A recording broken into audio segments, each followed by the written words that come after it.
बात तो मैं कहूँ कि किसी के लिए भी घर होते हुए भी बेघर होना बहुत दर्दनाक है, और आपदा के समय अपनों से बिछड़ जाना या अपनों का इस दुनिया से चले जाना बहुत दर्दनाक भी है।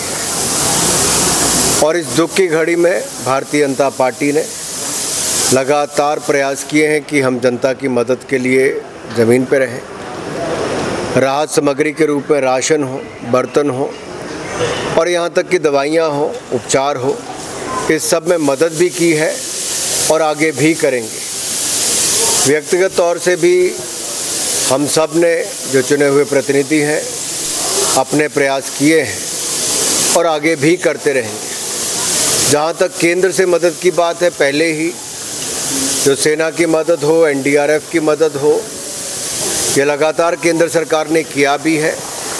और इससे पहले भी जब पिछले कुछ वर्षों में आपदा आई, तब भी केंद्र सरकार लगातार हिमाचल प्रदेश के साथ खड़ी रही।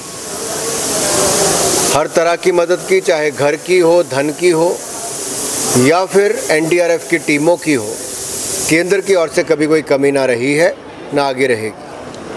इस बार जयराम ठाकुर मुख्यमंत्री जो हैं, उन्होंने भी एक प्लान बना रहे हैं कि दिल्ली साथ जाएंगे, तो कोई आश्वासन केंद्र की ओर से मिल पाएगा? देखिए, जहाँ तक हिमाचल के हक की बात है, हिमाचल वासियों के हक की बात है, ये लगातार हम लोग पहले भी उठाते रहे, आगे भी उठाएंगे।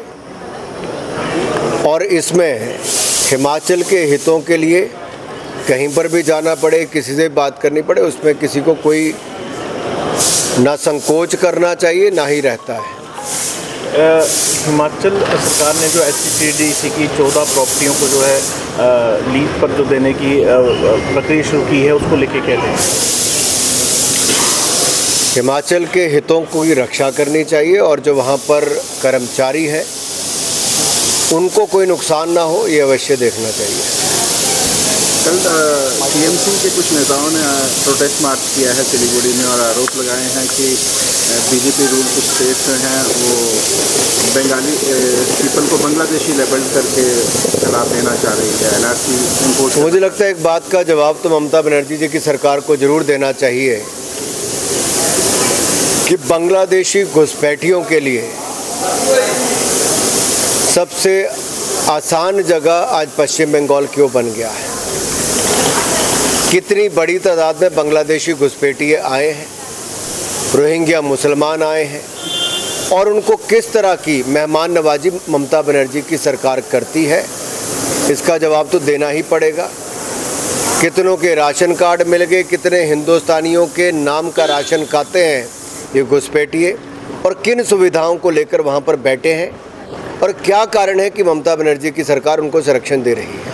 वेस्ट बंगाल में जो है भाजपा ये आरोप लगा रही कि 46 से अधिक विधानसभा सीटों पर जो है 40 से अधिक मतदाता मतलब बढ़े हैं वहाँ पर, और 7 से अधिक विधानसभा सीटें ऐसी जहाँ पर 50% से अधिक मतदान बढ़ा है। क्या वोट बैंक की राजनीति के लिए कुछ राजनीतिक दल इतना नीचे गिर जाएंगे कि बांग्लादेशी घुसपैठियों, रोहिंग्या मुसलमानों को भी पहले राशन कार्ड बनवाएंगे, फिर उनको मुफ्त का राशन दिलाएंगे, फिर हिंदुस्तान के लोगों की नौकरियों पर भी उनको लाभ दिलाएंगे, और अब चुनाव जीतने के लिए क्या उनके वोटर आई कार्ड भी बनाएंगे।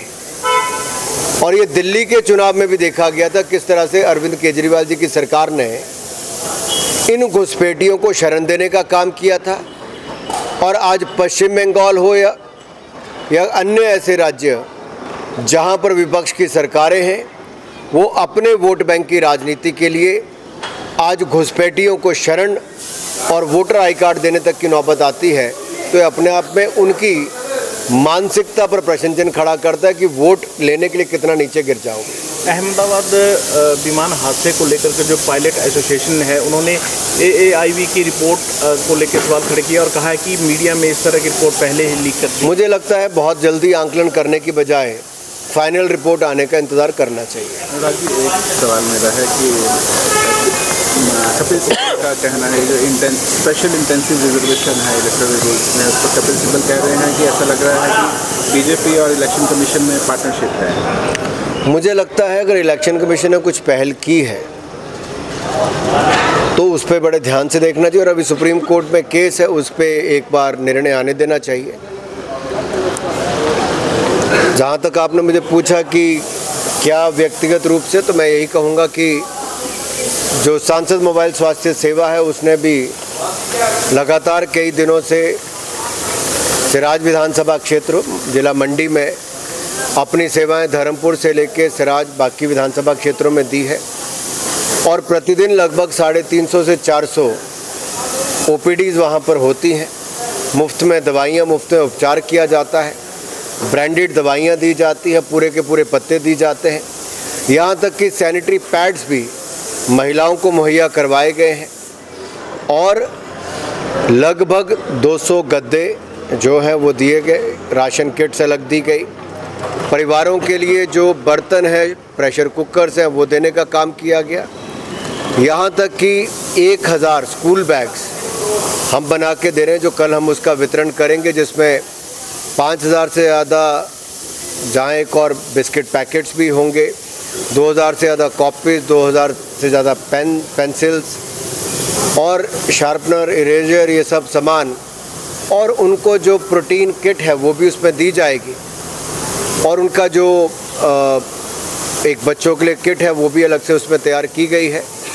इसके अलावा लगभग 500 तरपाल घरों को ढकने के लिए 500-600 तरपाल हैं, वो भी उपलब्ध करवाए जा रहे हैं, जिसका कल वितरण करेंगे। ऐसी अनेकों बहुत सारी और सुविधाएं हमने वहाँ पे उपलब्ध करवाई। जब राशन की ज़रूरत थी तब राशन, जब आपको दवाइयों की ज़रूरत थी, उपचार की ज़रूरत, तो वो भी करवाया है।